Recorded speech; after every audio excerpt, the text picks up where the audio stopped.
तो पहले हम लोग ओम्स लॉ पढ़ चुके हैं। ओम्स लॉ के अकॉर्डिंग जब किसी कंडक्टर के क्रॉस वोल्टेज डिफरेंस अप्लाई किया जाता है तो उसके थ्रू जो करंट फ्लो करेगी वो उस अप्लाइड वोल्टेज के डायरेक्टली प्रोपोर्शनल होता है।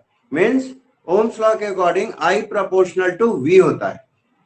फिर हम प्रोपोर्शनलिटी कांस्टेंट R लेते हैं जिसके कारण फिर हमको V is equal to IR करके इक्वेशन मिल जाती है, फॉर्मूला मिल जाता है।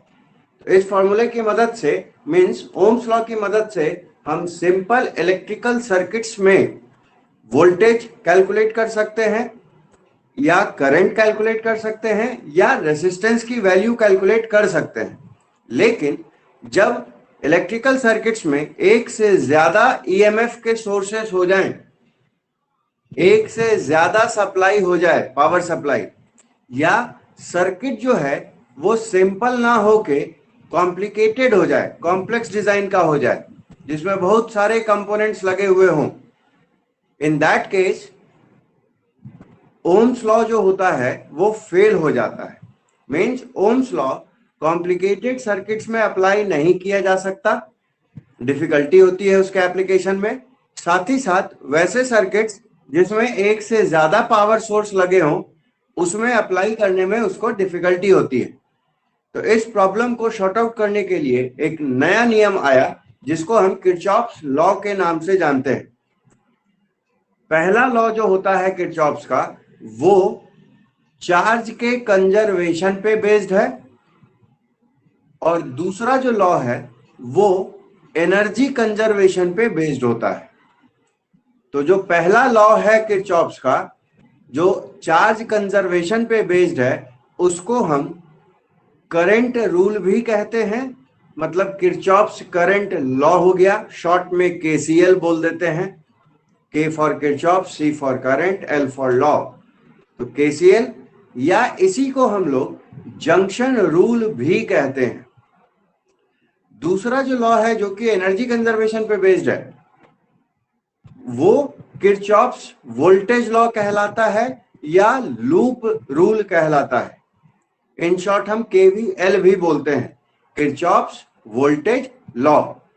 तो सबसे पहले हम लोग जो चार्ज कंजर्वेशन पे है पहला लॉ जिसको कि जंक्शन रूल भी कहते हैं या किरचॉफ्स करंट लॉ कहलाता है उसको हम डिस्कस करते हैं। सबसे पहले इसमें हम समझ लेते हैं कि जंक्शन क्या होता है। मान लेते हैं कि ये पावर सोर्स हो गया,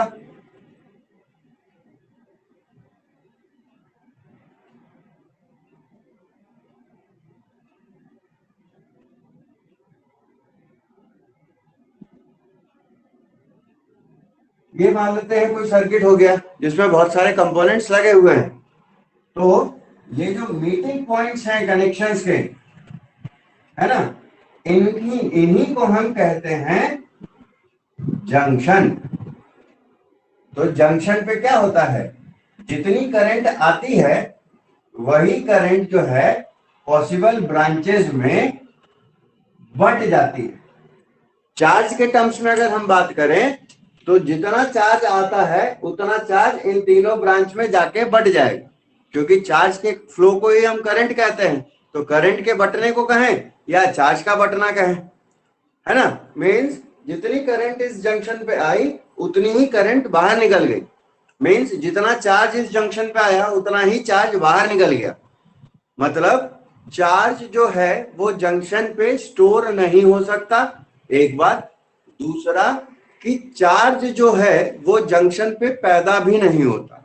मीन्स जो जंक्शन होता है वो चार्ज का ना तो सोर्स है ना ही यहाँ पे चार्ज स्टोर हो सकता है। मीन्स ये चार्ज का सिंक भी नहीं होता। ठीक है, तो यहां हम सिंपल वर्ड्स में कहते हैं कि किसी भी जंक्शन के लिए जो टोटल इनकमिंग चार्ज होगा वो बराबर होगा टोटल आउटगोइंग चार्ज के, या करंट के टर्म्स में हम बात करें तो टोटल इनकमिंग करंट जो होगी वो टोटल आउटगोइंग करंट के बराबर होगी। ठीक, इस बात में कोई दिक्कत किसी को? No sir.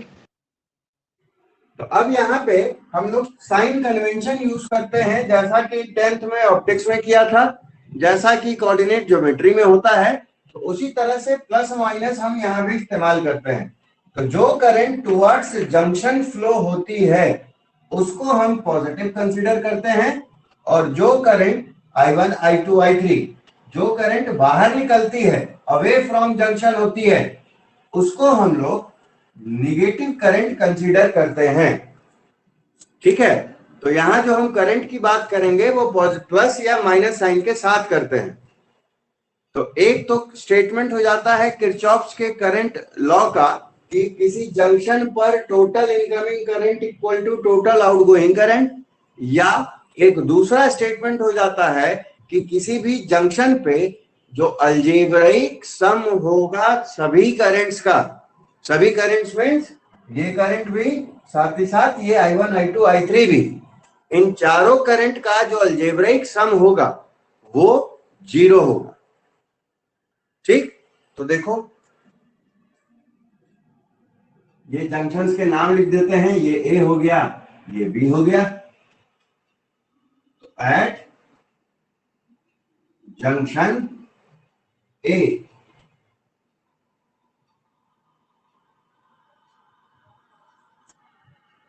क्या कहेंगे, अलजेब्राइक सम, जैसा कि चार्ज में होता था, algebraic sum of all currents whether they are incoming or outgoing must be equal to 0।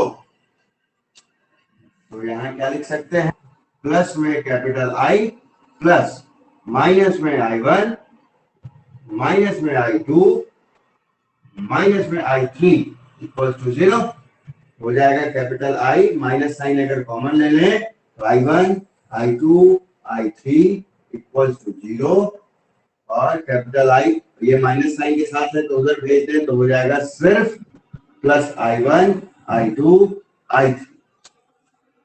ठीक, तो यहां पे ये क्या है, ये है टोटल इनकमिंग करंट, ये क्या है, टोटल आउटगोइंग करंट।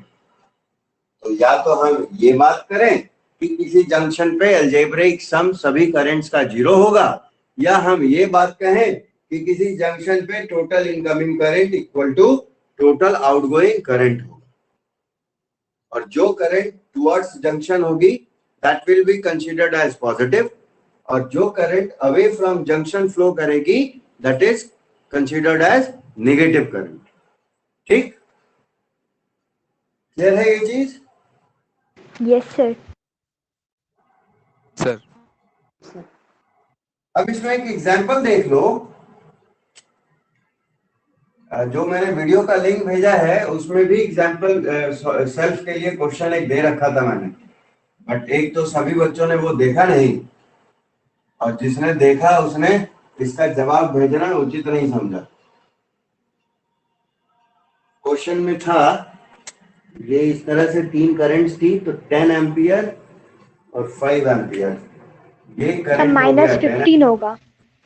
ये करंट, तो हमको इस करंट की वैल्यू पता करनी है ना, यही था क्वेश्चन। तो सबसे Yes, sir. पहले तो ये साइन कन्वेंशन देखो, ये दोनों इनकमिंग है इस जंक्शन के लिए, तो दोनों पॉजिटिव होगा।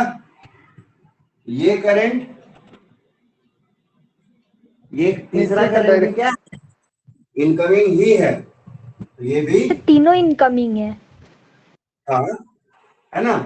तो एट जंक्शन अलजेब्रिक सम जो है वो 0 होना चाहिए, Yes, है sir. ना होगा। देखो I plus 10 plus 5 equals to 0 होना चाहिए, I प्लस 15 इक्वल्स टू 0, मतलब I इक्वल्स टू -15। तो यहाँ -15. माइनस साइन इसलिए हुआ क्योंकि क्वेश्चन में जो साइन जो करंट का डायरेक्शन बता रखा था वो उल्टा है, मींस एक्चुअल में जो सही डायरेक्शन है इस I करंट का वो क्या है, आउटगोइंग है। ठीक है, Yes, sir. किरचॉफ्स लॉ की ये खासियत होती है कि भले ही सवाल कैसा हो कंसेप्ट तो वही लगना है। आंसर अपने आप तुमको सही वाला आएगा, उसके हिसाब से साइन कन्वेंशन हम मॉडिफाई कर लेंगे, या जो डायरेक्शन दिया हुआ है वो पकड़ में आ जाएगा कि सही माने थे कि गलत माने थे। तो यहाँ आई का डायरेक्शन क्वेश्चन में गलत बोल दिया है, आंसर में अपने आप उसको ठीक कर दिया गया, है ना। Yes sir. क्लियर है सबको? Yes sir. अच्छा, चलो, तो हमको इसमें लूप देखना है। पहले तो लूप समझना है कि लूप क्या होता है, ध्यान से समझना सभी को। लूप सिंपली किसी भी नेटवर्क में एक क्लोज पाथ होता है। अब लूप में कई तरीके के लूप हो सकते हैं। एक लूप ये छोटा वाला, ये क्लोज पाथ है ना, ये वाला। दूसरा क्लोज पाथ ये हो सकता है ना, और तीसरा क्लोज पाथ ये भी हो सकता है। तो जब इस बड़े वाले लूप को हम कंसीडर करेंगे, हम इस वाले ब्रांच को इग्नोर कर देते हैं उस समय, ठीक है। तो एक लूप में एक छोटा लूप भी हो सकता है, ठीक है। इसी का एक एडवांस वर्जन हो जाता है मैश, वो तुम लोगों को पढ़ना नहीं है, ये टेक्निकल सिलेबस का चीज है। मैश एक ऐसा लूप होता है जिसके अंदर कोई दूसरा लूप ना हो। जैसे इस बड़े वाले लूप में तो ये दो छोटे लूप हैं कि नहीं है, यस सर। है। तो ये मैश नहीं कहलाएगा। लेकिन इस लूप में या इस लूप में और कोई छोटा लूप नहीं है ना, नो सर। तो उनको हम मैश भी कहेंगे। तो जब इंजीनियरिंग में जाओगे तो probably second year, third same और या फिर फिफ्थ सेम, इसमें नेटवर्क एनालिसिस आता है। उसमें तुम लोग एक बहुत बढ़िया चैप्टर पढ़ोगे। अगर इलेक्ट्रॉनिक्स लेते हो या कंप्यूटर साइंस लेते हो या आईटी लेते हो या इलेक्ट्रिकल लेते हो, तो एक नेटवर्क एनालिसिस का चैप्टर सब्जेक्ट आएगा ही आएगा, पूरे 200 नंबर का होता है। उसमें तुमको नोडल एनालिसिस मिलेगा और मेश एनालिसिस मिलेगा, ठीक है। तो मेश वहां पढ़ना होता है, यहाँ हमको लूप पे रहना है। तो यहाँ पे देखो कितने लूप संभव हैं, 1, 3। 2 और तीसरा। मेरे हाथ घुमाने के डायरेक्शन से एक चीज समझ रहे होगे कि लूप जो है वो सेम डायरेक्शन का ही कंसीडर करेंगे। अगर एक लूप में हम चल रहे हैं इस डायरेक्शन से और घूम के इधर आ गए, तो दूसरे लूप में भी हम इसी तरह चलेंगे और तीसरे लूप में भी हम इसी तरह चलेंगे। मीन्स हम यहाँ क्लॉकवाइज या एंटी क्लॉकवाइज की बात करते हैं। तो अगर हमने पहले लूप को क्लॉकवाइज मान लिया है, तो दूसरा लूप भी क्लॉकवाइज ही माना जाएगा। और तीसरे लूप में भी जब हम घूमेंगे तो किधर घूमेंगे, क्लॉकवाइज ही घूमेंगे, ठीक। सर हाँ, सर वहां वाले ऊपर में एरो का फिर साइन भी तो चेंज होगा। कहाँ वाले में ये सर फर्स्ट ट्रायंगल के। Yes sir. कौन सा एरो का साइन चेंज होगा? सर वही फर्स्ट वाले एरो का, फर्स्ट ट्रायंगल का फर्स्ट एरो। क्यों चेंज होगा? ये तो क्लॉकवाइज मान ही रहे ना, ये भी क्लॉकवाइज हुआ, ये भी क्लॉकवाइज हुआ, चेंज क्यों होगा कुछ? Yes sir. क्लियर है? Yes sir. लेकिन अगर हम इसको एंटी क्लॉकवाइज मानेंगे, तब इसको भी एंटी क्लॉकवाइज मानना होगा और इसको भी एंटी क्लॉकवाइज ही मानना होगा, ठीक। Yes sir. क्लियर है सब बच्चा को ये बात?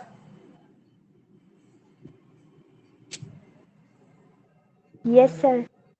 Yes sir. तो लूप क्लॉकवाइज एंटी क्लॉकवाइज मानने का मतलब है कि हम लूप ट्रेवल करना शुरू करेंगे। समझ लो हम पैदल चल रहे हैं, ठीक, और हम किधर चल रहे हैं, एंटी क्लॉकवाइज चल रहे हैं। किधर चल रहे हैं, एंटी क्लॉकवाइज। तो जब इस लूप में हम चलना शुरू करेंगे, तो किधर से, एंटी क्लॉकवाइज के केस में पहला लूप का बात करते हैं। Loop A B C A B C A कैसा चल रहा है? ये ग्रिड वाला मीन्स एंटी क्लॉकवाइज, है ना। तो यहां एक साइन कन्वेंशन आएगा। कैसा? सो देख लो, ध्यान देना यहां पे। अगर लूप में चलते समय मान लो ये सेल दिया है ना, और हम लूप में चल रहे हैं इसके पॉजिटिव से नेगेटिव डंडे की तरफ, समझ रहे हो? तब यस सर। ईएमएफ कंसीडर होगा नेगेटिव होगा।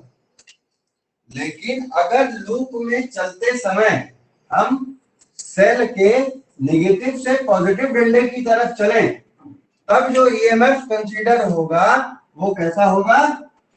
पॉजिटिव होगा।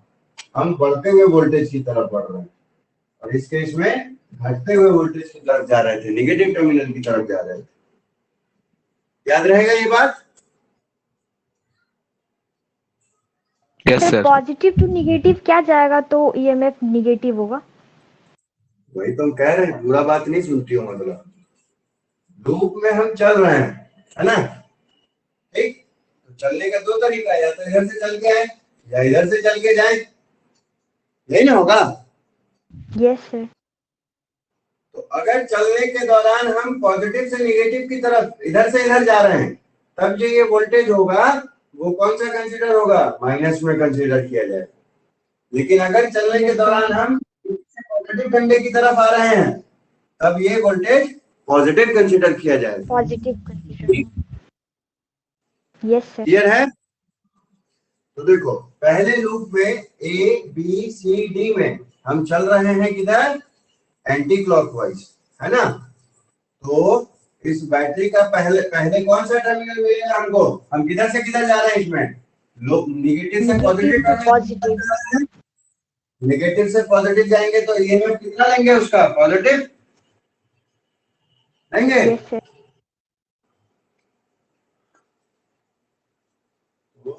प्लस ईएमएफ लिख लिया।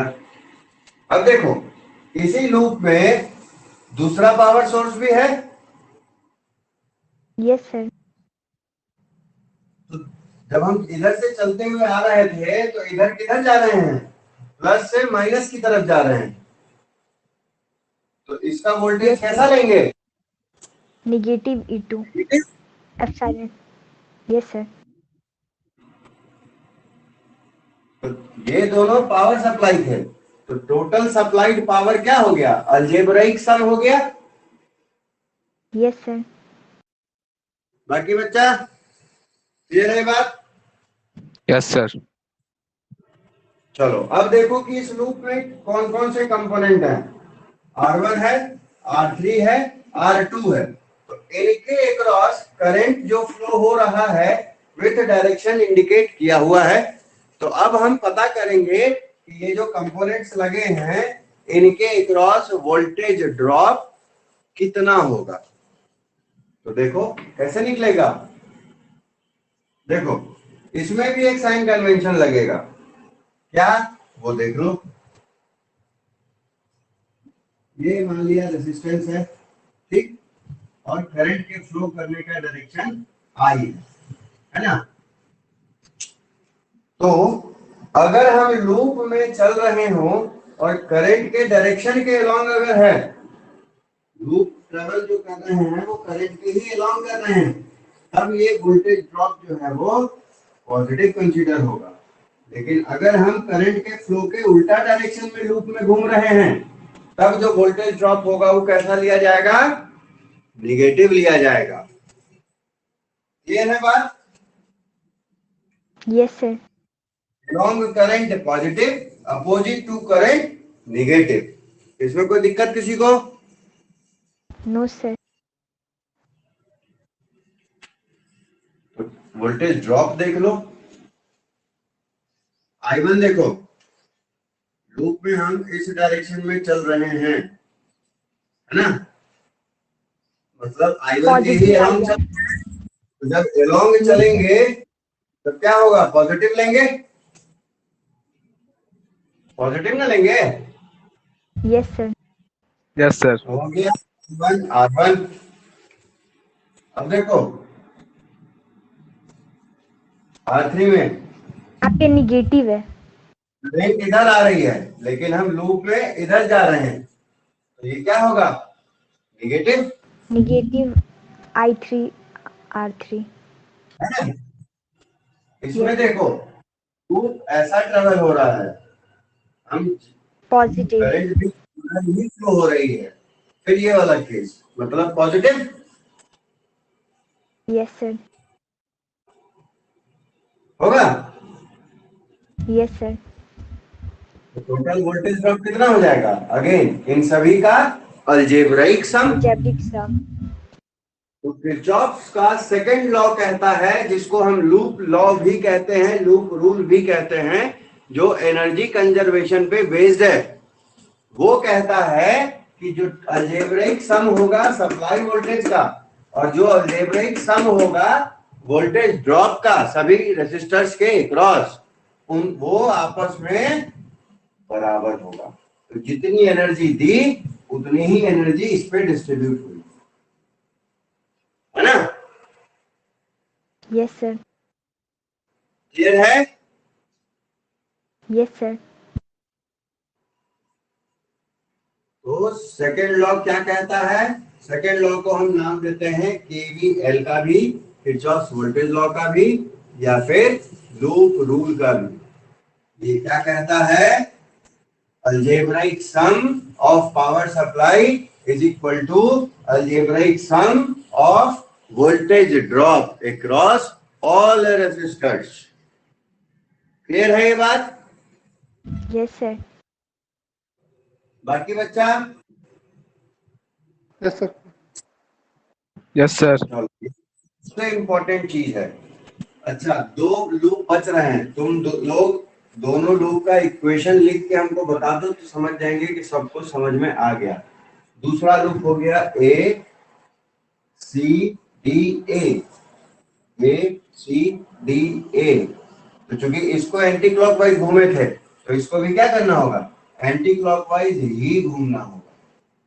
ठीक, मतलब ए से चलेंगे डी पे जाएंगे, डी से चलेंगे सी पे जाएंगे और सी से चल के वापस ए पे आ जाएंगे, है ना? इसके लिए इक्वेशन देख के बताओ तो जरा क्या हो सकता है। हम बता रहे हैं, हम लिख रहे हैं, तुम लोग बताते चलो।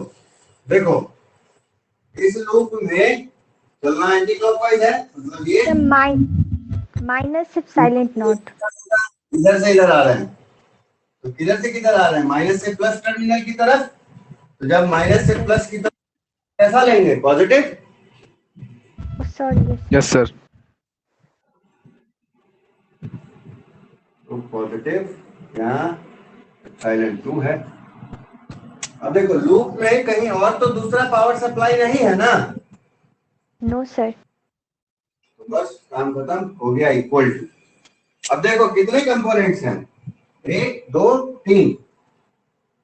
तो इसको देखो, इस लूप हम इधर ही चल रहे हैं, करंट भी इधर ही आ रहा है ना? सबका कैसा लेंगे? पॉजिटिव होगा। लेंगे क्या होगा? वो प्लस में I3 R3 होगा, है ना? Yes sir. R4 में देखो हम लूप में इधर चल रहे हैं, करंट भी इधर ही है, तो फिर से ये भी पॉजिटिव होगा। I4 R4। और इसमें देखो लूप इधर जा रहे हैं, करंट भी उधर ही जा रही है, तो ये भी पॉजिटिव ही होगा। Yes sir. होगा। Yes sir. बाकी Yes, sir. बच्चा कहीं जोर से बोलो।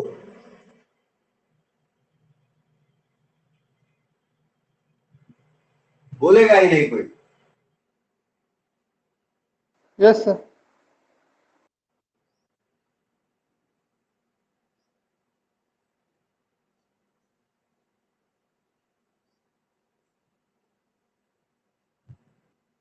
ये इक्वेशन होगी final. Yes sir. Yes, sir. Yes sir. सब कोई फटाफट थर्ड लूप जो सबसे बड़ा वाला था उसके लिए खुद से इक्वेशन लिख के बताओ। बड़ा वाला लूप हो गया ए से बी, बी से सी, सी से डी, डी से ए। तो इसको भी एंटी क्लॉकवाइज ही घूमना है, क्योंकि पहला का जैसा घूमेंगे वैसा ही सब होगा। ए से चलना शुरू करेंगे, बी, सी, डी, वापस ए पे। इस केस में क्या होगा, इस ब्रांच को इग्नोर करना है, हटा देंगे। पावर सप्लाई सिर्फ एप्सिलॉन 1 ही कंसीडर करना है। ठीक, sir plus if silent 1 is equal to, पहले लिख लो पूरा, फिर हम लिखेंगे और सब लोग अपना ईमानदारी से मैच करके बताना कि सही हुआ कि गलत हुआ। फटाफट लिखो सब बच्चा।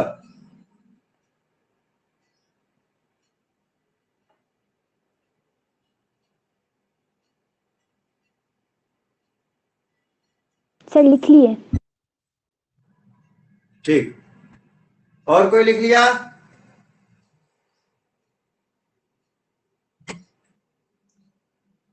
और कोई लिखा?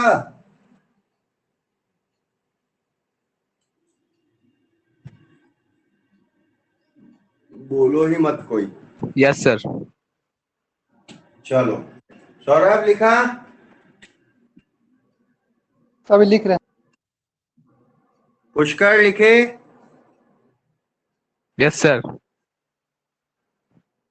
चलो हम लिख रहे हैं। एंटी क्लॉकवाइज चलना था, तो माइनस से प्लस हो गया, प्लस में एप्सिलॉन 1 इक्वल्स, इधर करंट इधर ही चल रहा है, प्लस में I1 R1 प्लस में I4 R4 प्लस में I5 R5 प्लस में I2 R2।